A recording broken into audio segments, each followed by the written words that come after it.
하나님께서는 이해하셨는지는 몰라도 음악을 전공한 저로서는 영 귀에 거슬립니다. 이 620장 굉장히 어려운 찬양입니다. 그래서 제가 일부러 펴봤거든요. 이 부분을 잘 맞추시나. 근데 제가 제주에 와서 이 부분을 잘 맞추신 목사님은 제가 본 적이 없습니다. 저희 교회는 어떨까요? 못 맞추니까 아예 안 부릅니다. 이 시간에 우리 찬양을 한 곡 했으면 좋겠습니다. 85장 1절만 한번 한 음만 딱 때려주시겠어요? 제가 여러분들의 음악 실력을 한번 들어보겠습니다. 저희는 무반주로 하자 하면은 입은 안 벌리십니다. 들으셨죠? 딴 하나 둘 셋 구주를 생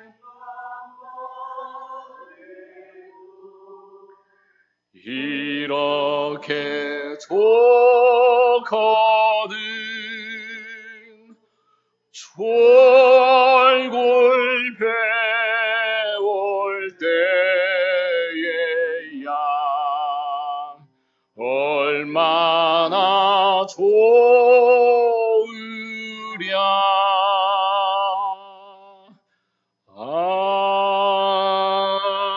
아멘. 여러분 오늘 구주 예수 그리스도를 얼마나 생각하셨습니까? 갑자기 한숨을 쉬시네요. 구주를 생각만 해도 이렇게 좋거든. 주 얼굴 배울 때야 얼마나 좋으리. 여러분 우리가 늘 예수 그리스도를 바라는 삶을 살아야 될 줄로 믿습니다. 여러분 커피 좋아하십니까? 어떤 커피 좋아하십니까? 어떤 블랙커피 또요? 잔치커피. 뭐니 해도 아마 잔치커피를 좋아하시지 않을까 싶습니다. 저희 교회 성도님들도요 잔치커피 좋아합니다. 그런데 여름이 되면 그 커피 안 드십니다. 어떤 커피 드신가요? 더치커피 드십니다. 수준이 좀 있어서 여름만 되면 더치커피에 꿀을 타서 드십니다. 저도 예전에 커피를 잔치커피 20잔 이상을 먹어본 적이 있습니다. 매일같이 20잔. 아침 4시에 출근해서 밤 11시, 12시까지 사역하다 보면 그것처럼 맛있는 게 없어요. 제가 제주 오기 전에 있던 교회 이름이 어떤 교회였을까요? 신광교회였습니다. 이리신광교회라고요. 한 10,000명 정도 모이는 교회에서 사역하다 보니까 하루에 20잔은 뭐 기본이었던 것 같아요. 거의 뭐 커피와 함께 살다가 어느 날 블랙커피를 맛보게 되었습니다. 커피를 맛보는 순간에 이 잔치커피는 쓰레기였던 거예요. 그렇다고 여러분 지금 마시는 커피가 쓰레기라는 건 결코 아닙니다. 그래서 제 아내와 함께 쓰레기통에 다 집어넣어 던져버렸습니다. 그리고 더 맛있는 커피를 맛보기 위해서 제가 커피 볶는 기계를 만들었습니다. 그리고 집에서 요즘 열심히 볶고 있습니다. 그리고 열심히 나만의 커피를 마시기 위해서 도전하고 있는 가운데 있는데요. 여러분 커피 향에 대해서 아십니까?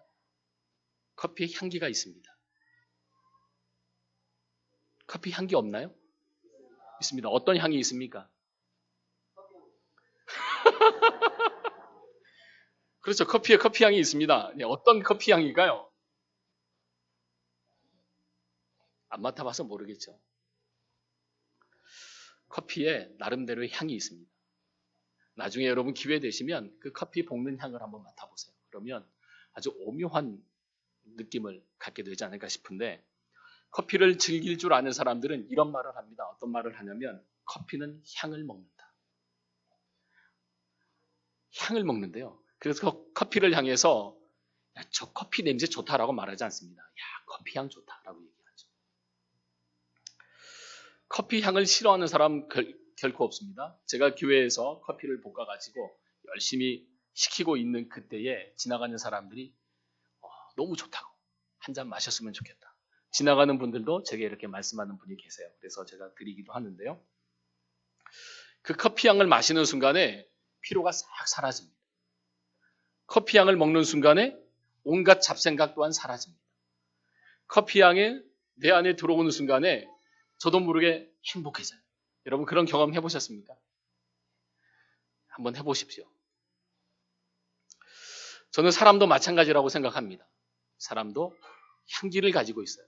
여러분 옆에 계신 분 얼굴 한번 바라보십시오. 여러분이 늘 바라보시는 분인데 여러분 옆에 계시는 분에게서는 어떤 향이 날까요? 아이고 제발 좀 목욕 좀 하세요.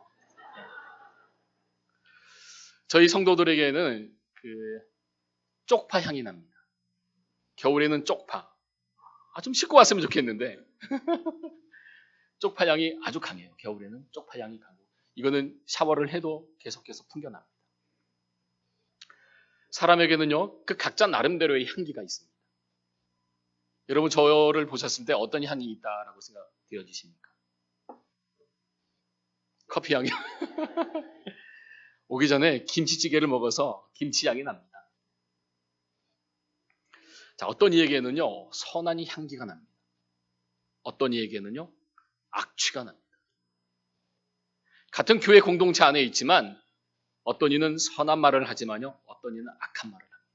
그러면 선한 말을 하는 사람에게는 선한 향기가 나겠죠. 악한 말을 하는 사람에게는 악한 냄새가 날 수밖에 없습니다. 어떤 이는요 덕을 쌓는 향이 나요. 또 어떤 이에게는요 분열을 일으키는 냄새가 납니다. 어떤 이에게는 그리스도인다운 향기가 나지만 어떤 이에게서는 경건치 못한 냄새가 납니다. 어떤 이에게서는 감사의 향기가 납니다. 어떤 이에게서는 불평의 냄새가 납니다. 그래서 저희 교회는 현관 입구에 뭐 하나 써붙인 게 있어요. 여기서부터는 감사구역입니다. 왜 그랬을까요? 이분들이 성도를 만나면 야 정말 잘 지냈습니까? 이런 말들을 하기보다는 불평들을 많이 해요. 불만들을 많이 얘기하고요. 그래서 이 구역에서는 감사의 말을 많이 해야 됩니다. 긍정의 말을 많이 해야 됩니다. 라고 해서 여기부터는 감사구역입니다. 라고 써붙여 놓았습니다. 오늘 여러분들은 각자 스스로를 한번 진단해 보았으면 좋겠습니다. 나는 어떤 향기를 내고 살고 있는가? 어찌 보면 교회 공동체 안에서는 좋은 향기를 낼 수 있습니다. 하지만 교회 밖을 떠나서 그 삶의 현장에서 나는 어떤 냄새를 바라고 있는가? 나는 어떤 향을 바라고 있는가? 한 번쯤 우리의 신앙과 믿음을 점검해 보았으면 좋겠습니다. 오늘 바울은 그리스도인을 향해서 너희는 예수 그리스도의 향기다라고 말합니다. 그 의미가 무엇인가요? 아름다운 꽃에서 그윽한 향기가 진동합니다. 그렇죠? 꼭 그렇지 않을 수도 있습니다. 하나님의 사람들에게서는 그리스도인다운 향기가 삶의 깊은 곳에서부터 우러나와야 됩니다. 즉 우리가 서 있는 그곳에서 예수 믿는 향기를 발할 수 있어야 된다는 거죠. 그렇습니다. 하나님은 오늘 저와 여러분 모두가 그리스도의 향기가 되기를 원하고 계세요. 그것이 어디이든지 그곳에서 우리가 무엇을 하든지 향기의 삶을 살기를 원하신다는 거죠. 이런 말이 있습니다. 교회 안 신자, 교회 밖 불신자. 여러분 들어보셨습니까? 교회 안 신자, 교회 밖 불신자. 교회 안 신자는 몇 퍼센트나 될까요? 통계에 의하면 교회 안 신자는 10%랍니다. 교회 밖 신자는 90%라는 거죠. 즉 그리스도인다운 삶을 살지 못하는 사람이 90%에 속한다는 겁니다. 여러분 이건 정말 무서운 이야기입니다. 우리가 주어진 삶의 자리에서 예수 그리스도인다운 삶을 살지 못하고 있다는 거겠죠. 교회 안에서는 우리가 향기를 낼 수 있지만 교회 밖을 떠나서는 향기를 내지 못한 악취를 풍기는 주인공이 바로 우리라는 사실입니다.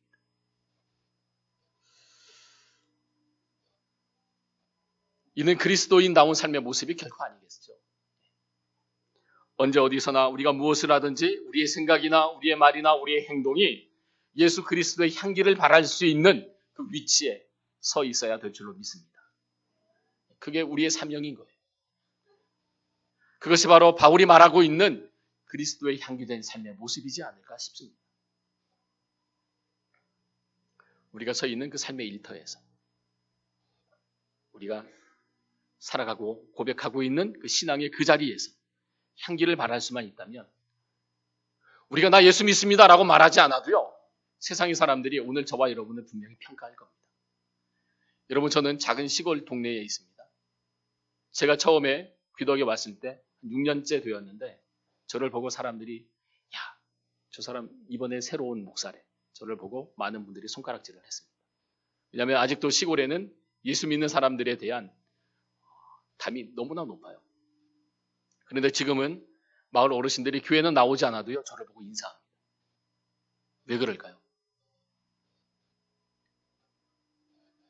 우리 교회 교인들이 많은 사람들에게 인정을 받습니다. 왜 그럴까요? 저희가 늘 하는 말이 있습니다. 그리스도인답게 살자. 손해를 보자. 우리가 먼저 낮아지자. 그랬더니요. 한 3년째 지나니까 이분들이 교회 교인들을 향해서 예전에는 악한 말을 하고 예수 믿는 사람들은 거렁뱅이고 예수 믿는 사람들은 늘 나쁜 사람들이라고 평가했던 이 수많은 사람들이 지금은 행사가 있으면 교회에 먼저 앉아요. 우리 이런 행사 있으니까 좀 와달라고. 그거는 뭡니까? 돈 좀 갖고 오세요라는 거겠죠. 여러분 우리가 어디에서 무엇을 하든지 우리는 향기를 풍길 수 있는 사람들이 되어야 합니다. 그런데 그렇게 살기가 참 어렵습니다. 그렇죠?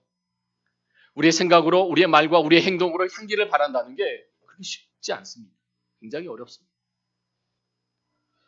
여러분 우리 신광교회 예배당에서 그리고 섬기고 또한 봉사하는 그 현장에서 향기를 발할 수 있는 남성교회 회원들 또 우리 신광의 모든 성도들 되기를 주의 이름으로 축복합니다. 그럼 우리가 어떻게 함으로써 향기를 발할 수 있을까요? 우리가 몇 가지를 함께 생각해 보면서 말씀을 마치고자 합니다. 첫째는 예수님을 마음에 품으면 향기를 발할 수 있다. 예수님이 내 안에 있으면 우리는 자연스럽게 향기를 발하는 사람이 되는 거예요. 우리 자신의 능력으로는 향기를 발할 수 없습니다. 그러니 내 안에 누가 계셔야 됩니까? 예수님이 계셔야 돼요. 여러분 우리는 굳이 따져보면 악한 냄새를 풍겼던 사람들 중에 한 사람들일 것입니다. 그러나 하나님의 은혜로 예수 그리스도를 통하여서 우리 안에 있던 죄의 이 더럽고 추한 냄새가 사라졌습니다. 그러므로 이제 우리는 진정한 향기의 근원 되신 예수 그리스도를 마음에 품어야 해요. 또한 그 예수 그리스도를 통해서 향기를 발하는 인생의 주인공이 오늘 저와 여러분이 되어야 합니다.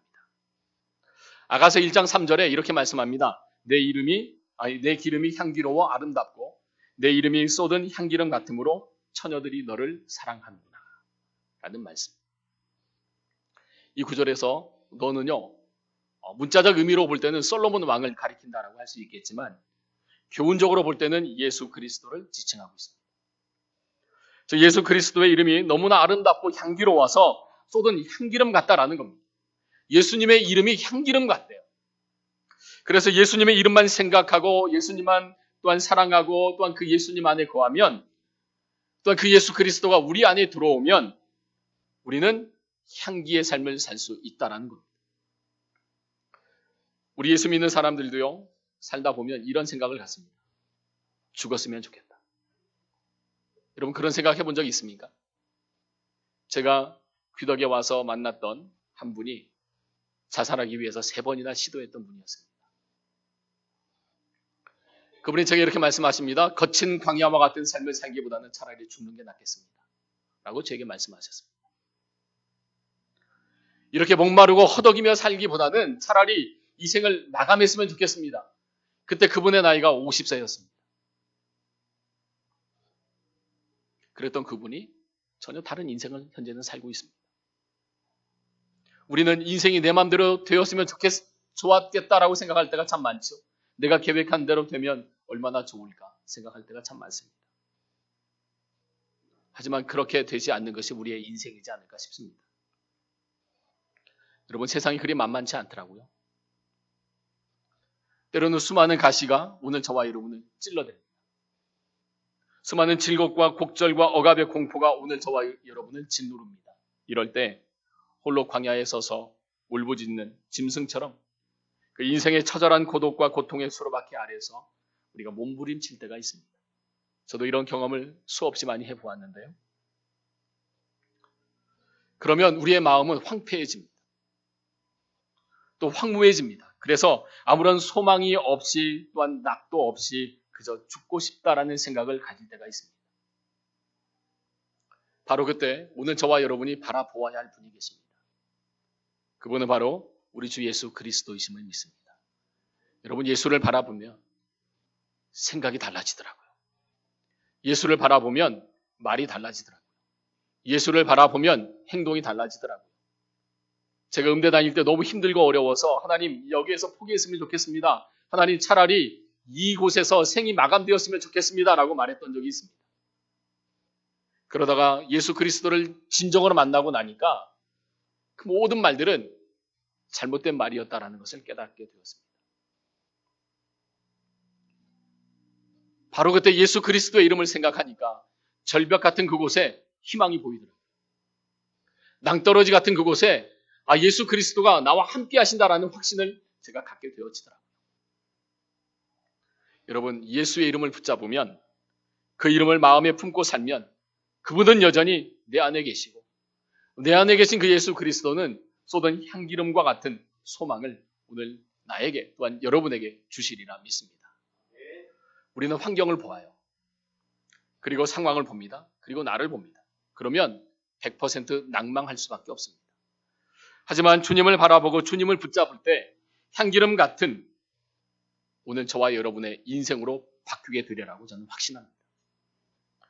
오늘 우리 남성교회 회원 여러분, 그리고 우리 신광의 모든 성도 여러분, 예수 그리스도의 이름이 세상의 소망임을 믿으시기 바랍니다. 그 소망이 우리에게 있다면 여러분 얼마나 기쁩니까? 예수의 이름이 오늘 저와 여러분의 기쁨이 될 수 있다면 주어진 하루하루의 삶이 감사해요. 예수 그리스도의 이름이 향기 되어지시길 주의 이름으로 축복합니다. 예수의 이름, 여러분 그 이름만 품고 살아보십시오. 그러면 저와 여러분의 인생은 변화된 역사를 이루게 되리라 확신합니다. 두 번째입니다. 우리가 예수를 자랑함으로써 그리스도의 향기를 품을 수 있습니다. 우리 마음속에 예수를 소유한 것으로 그쳐서는 안 됩니다. 자랑해야 돼요. 우리 입을 통해서 말해야 됩니다. 오늘 남성교회 회원 여러분에게 한 가지 질문하겠습니다. 여러분 예수님을 얼마나 자랑하십니까?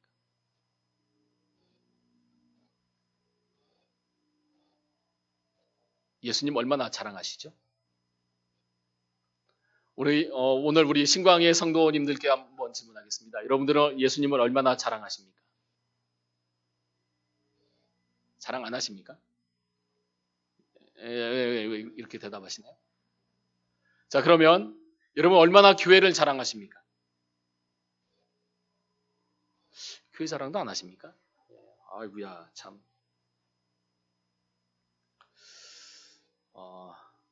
자랑하셔야 돼요. 내가 예수 믿는 사람입니다 라고 자랑해야 됩니다. 내가 그리스도인입니다 라고 당당하게 말할 수 있어야 됩니다. 저희 할머니가 무당이세요.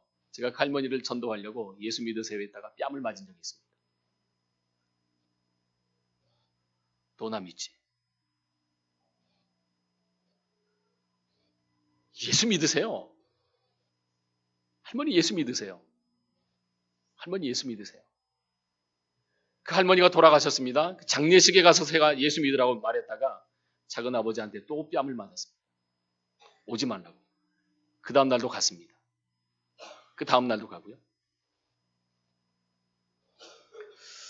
여러분 우리가 지금까지 예수 그리스도를 자랑하지 못했다면 이제부터라도 우리가 시작해야 됩니다.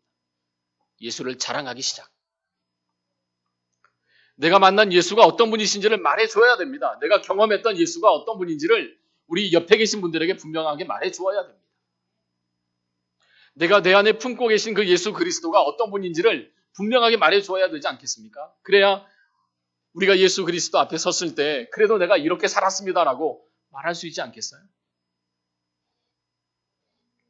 그래야 할 때 저는 그리스도의 향기가 진동할 수 있다고 저는 믿습니다.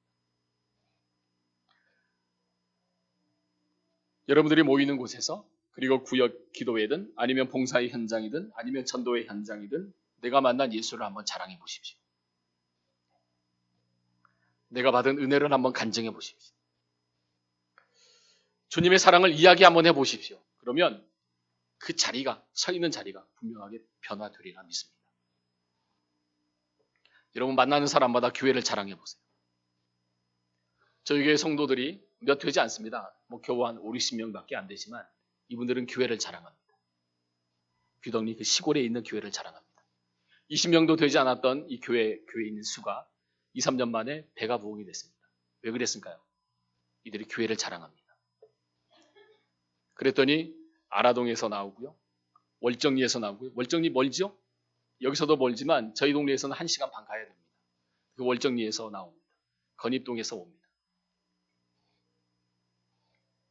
예수를 자랑하니까 그분들이 어느 곳에 있든지 그 예수를 자랑하고 교회를 자랑하니까 하나님이 놀라운 역사들을 이루어 가십니다. 여러분 지금부터라도 예수를 자랑해 보세요. 여러분의 사업장에서 자랑해 보세요. 그러면 처음부터 여러분을 인정하지는 않을 것입니다. 그러나 시간이 지나고 나면 여러분을 인정할 사람들이 분명히 나오게 될 겁니다. 또한 그 가운데서 예수 믿겠다고 다짐하고 결단하는 사람들이 분명히 나올 겁니다. 그게 예수 믿는 사람, 즉 그리스도의 향기를 품고 사는 사람들의 삶의 목적이 되어야 할 줄로 믿습니다. 제가 알고 계시는 집사님은 늘 교회를 욕합니다. 참 가슴이 아파요. 성도를 욕합니다. 직분자를 욕합니다. 그리고 교회 목사를 욕합니다. 그분이 저를 칼로 찌르기도 했습니다. 너무나 힘들었던 그 과정을 제가 겪어본 적이 있는데, 그런데요 하나님께서는 그 모든 것들 가운데서 역사하시더라고요. 그분도 예수를 만나게 하시고 그분이 예수 그리스도를 간증하게 되는 경험을 제가 직접 하게 되었습니다. 여러분 마태복음 7장 2절에 다음과 같이 말씀합니다. 너희가 비판하는 그 비판으로 너희가 비판을 받을 것이고 너희가 헤아리는 그 헤아림으로 너희가 헤아림을 받을 것이다 라고 말씀하는데, 여러분 이 말씀이 의미하는 게 무엇인가요? 우리가 누군가를 욕하면 그 욕이 다시금 나에게 돌아온다라는 겁니다. 우리가 교회를 칭찬하면 예수 그리스도의 향기를 바라면 그 복이 나에게 주어지지만 그렇지 않은 반대의 삶을 살면 그 반대가 나에게 다시금 돌아온다는 거죠. 그러니 오늘 남성교회 회원 여러분 그리고 신광의 모든 성도 여러분들 언제나 주님의 은혜를 간증하는 한 사람으로서 살아가시기를 바랍니다. 감사를 말할 수 있어야 됩니다. 예수 그리스도가 나에게 주신 그 은혜를, 그 감사를 말할 수만 있다면 오늘 신광의 모든 성도들 이 교회 공동체 안에 하나님의 놀라운 역사가 일어나리라 확신합니다. 이것이 신앙인의 삶의 원리라고 저는 믿습니다. 세 번째, 우리가 참고 인내하며 희생함으로써 그리스도의 향기를 발할 수 있습니다. 참고 인내하자. 제가 지금까지 여러 교회를 거쳐보았습니다. 그 교회들을 보니까 다 같은 사람들이 모여 있습니다. 물론 많은 사람들이 또한 모여 있겠죠. 어떤 사람은 자신의 감정을 참지 못하는 사람도 그 공동체 안에 있습니다. 많은 사람들이 있지만요.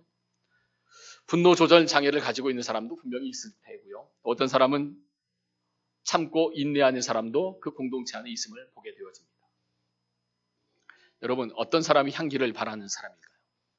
분노를 표출하는 사람일까요? 참고 인내하며 기도하는 사람일까요? 제가 단언하건대 자신의 감정을 추스르고 인내하면서 순종과 희생을 다하는 그 사람이 향기를 바라는 사람이라고 저는 믿습니다. 또한 신광교회 공동체 안에 이러한 하나님의 자녀들이 많아지기를 소망합니다. 반면에 자신의 감정을 참지 못하고 분노하는 사람에게서는요, 향기가 나지 않습니다. 우리는 그런 사람을 향해서 악취 아니면 냄새라고 말할 수 있겠습니다. 오늘 이 시간 여러분에게 부탁을 드리겠습니다. 때로는 장로로서 또한 권사로서 또한 집사로서 주의 일을 하다 보면 힘들고 어려운 일을 분명히 만나게 될 겁니다. 또한 남성교회 회원으로서 아니면 여전도회 회원으로서 주의 귀한 일들을 감당하다 보면 예기치 않은 사건과 상황을 만나게 될 겁니다. 이때 해야 할 일이 있습니다. 참고 인내하며 기도하자. 불평하며 돌아다니다 보면 여러분 그 일은 잘못된 결과를 낳습니다. 하지만 참고 인내하며 기도할 때 하나님의 선하신 역사가 분명히 일어나리라고 믿습니다. 때로는 자신이 하지도 않은 말들이 나돌아다녀서 공경에 처할 때도 있습니다. 그래도 해야 할 일이 있다면 참고 인내하며 기도하는 일입니다. 남성교회 회원으로서 교회 일을 앞장서서 하다 보면 이런저런 말 분명히 듣게 될 것입니다. 그러나 참고 인내할 때 하나님의 역사는 분명히 나타난다라고 저는 확신합니다. 여러분 손해를 좀 보십시오. 손해 보아도 괜찮습니다. 낭떠러지에 떨어질 위기를 만났을 때도요. 여러분 오히려 그때 하나님부터 찾아보십시오. 하나님께서 그를 분명히 붙잡아 주시리라 믿습니다. 교회 공동체에서 생활하다 보면 작은 일로 상처를 받을 때도 있습니다. 자녀의 일로 아니면 손자의 일로 저희 교회를 보니까 서로 싸우면서 상처를 받더라고요. 어르신들이. 그래도 참고 인내하며 기도해 보십시오. 그러면 선한 역사가 분명히 일어납니다. 복음을 전하다가 여러분 손가락질을 당하기도 합니다. 외면을 당하기도 하죠. 침뱉음을 당하기도 합니다. 저희 동네에서는 여전히 예수 믿는 사람에게 지금도 집을 주지 않습니다. 그것 때문에 참 힘든 분들이 많은데 그래도 참고 인내하며 기도하니까 하나님께서 산 집을 만들어 주시더라고요. 여러분 힘들고 어려운 상황을 만나면 더 참고 기도할 때 그리고 더 섬기시고 더 순종할 때 하나님은 그 가운데서 분명히 역사하십니다. 그 역사하시는 하나님을 여러분 경험할 수 있으면 좋겠습니다. 오늘 남성교회 우리 회원 여러분 그리고 우리 신광의 성도 여러분 우리는 그리스도를 위해서라면 기꺼이 희생할 수 있는 사람들이 되어야 합니다. 그때 향기를 바랍니다. 온갖 교만과 독선과 오만과 고집을 부려서는 향기를 바랄 수 없습니다. 악취만 날 뿐이지. 성도들은 예수님 때문에 핍박을 받아야 됩니다. 예수님 때문에 고난받아야 됩니다. 희생을 해야 하고 상처를 받아야 합니다. 오히려 아파해야 됩니다. 때로는 세상의 사람들이 이해할 때 우리 믿음의 사람들은 아니요 할 수 있어야 됩니다. 세상의 사람들이 아니요 할 때 우리 믿음의 사람들은 이해할 수 있을 때 향기를 발할 수 있게 되리라 믿습니다. 바로 이것이 영적 전쟁에서 승리하는 비결이 있지 않을까 싶습니다. 그리고 그 승리를 통해서 우리가 주님의 향기를 발할 수 있습니다. 그래서 오늘 사도 바울은 우리에게 말합니다. 그리스도의 향기가 되어라. 너희가 그리스도의 향기가 되어야 한다라고 우리에게 분명하게 말씀하고 있는 이 말씀을 우리가 기억해야 되겠습니다. 우리가 이 말씀을 기억하고 살 때 우리는 분명히 향기를 바라는 한 사람으로 우뚝 서게 되리라 믿습니다. 오늘 신광의 우리 남성교회 회원들 그리고 신광의 모든 성도들이 이와 같은 삶을 살아서 여러분들이 어디에서 무엇을 하든지 저 신광교회 성도들은 진정한 그리스도의 향기를 바라는 사람들이다라고 분명히 평가받게 되시길 주의 이름으로 축복합니다. 기도하겠습니다. 사랑의 하나님, 오늘 주의 전에 나온 하나님의 자녀들 그리고 헌신을 다짐하는 우리 신광의 남성교회 회원들 모두 예수 그리스도를 마음에 품고 그리스도의 향기를 바라는 삶을 살아갈 수 있도록 인도하여 주시옵소서. 어떠한 환난이 와도 어떠한 핍박이 와도 그리스도의 향기로 살아가고 그래서 그 하나님의 사람다운 삶의 모습들을 세상에 나타내어서 아직도 세상에 예수 믿지 않는 사람들이 90%나 됩니다. 하나님 이들을 다 전독해 하는 귀한 역사 이루는 신광이 모든 성도들 되어질 수 있도록 하나님 역사하여 주옵소서. 예수님의 이름으로 기도합니다. 아멘.